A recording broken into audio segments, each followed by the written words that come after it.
Over the last few weeks, I've been making the case that we need to act now on the American Jobs Act so we can put folks back to work and start building an economy that lasts into the future. Education is an essential part of this economic agenda. It is an undeniable fact that countries who out-educate us today will out-compete us tomorrow. Businesses will hire wherever the highly skilled and highly trained workers are located. But today, our students are sliding against their peers around the globe. Today, our kids trail too many other countries in math and science and reading. As many as a quarter of our students aren't even finishing high school, and we've fallen to 16th in the proportion of our young people with a college degree, even though we know that 60% of new jobs in the coming decade will require more than a high school diploma. What this means is that if we're serious about building an economy that lasts, an economy in which hard work pays off with the opportunity for solid middle-class jobs, we had better be serious about education. We have to pick up our game and raise our standards. As a nation, we have an obligation to make sure that all children have the resources they need to learn: quality schools, good teachers, the latest textbooks, and the right technology. That's why the jobs bill I sent to Congress would put tens of thousands of teachers back to work across the country and modernize at least 35,000 schools. That's why Congress should pass that bill right now. But money alone won't solve our education problems. We also need reform. We need to make sure that every classroom is a place of high expectations and high performance. That's been our vision since taking office. And that's why, instead of just pouring money into the system that wasn't working, we launched a competition called Race to the Top.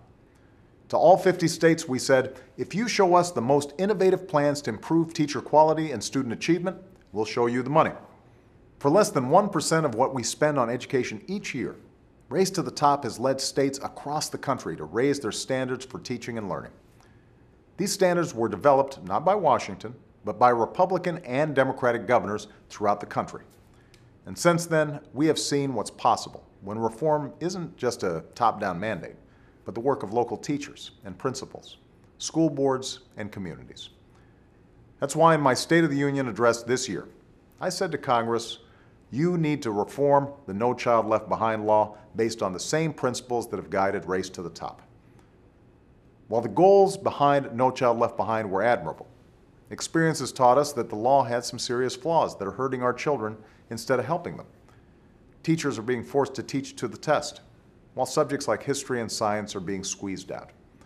And in order to avoid having their schools labeled as failures, some states lowered their standards in a race to the bottom. These problems have been obvious to parents and educators all over this country for years. But for years, Congress has failed to fix them. So now, I will. Our kids only get one shot at a decent education, and they can't afford to wait any longer. So yesterday, I announced that we'll be giving states more flexibility to meet high standards for teaching and learning. It's time for us to let states and schools and teachers come up with innovative ways to give our children the skills they need to compete for the jobs of the future. This will make a huge difference in the lives of students all across the country. For example, yesterday I was with Ricky Hall, the principal of a school in Worcester, Massachusetts. Every single student who graduated from Ricky's school in the last 3 years went on to college. But because they didn't meet the standards of No Child Left Behind, Ricky's school was labeled as failing last year. That will change because of what we did yesterday. From now on, we'll be able to encourage the progress at schools like Ricky's.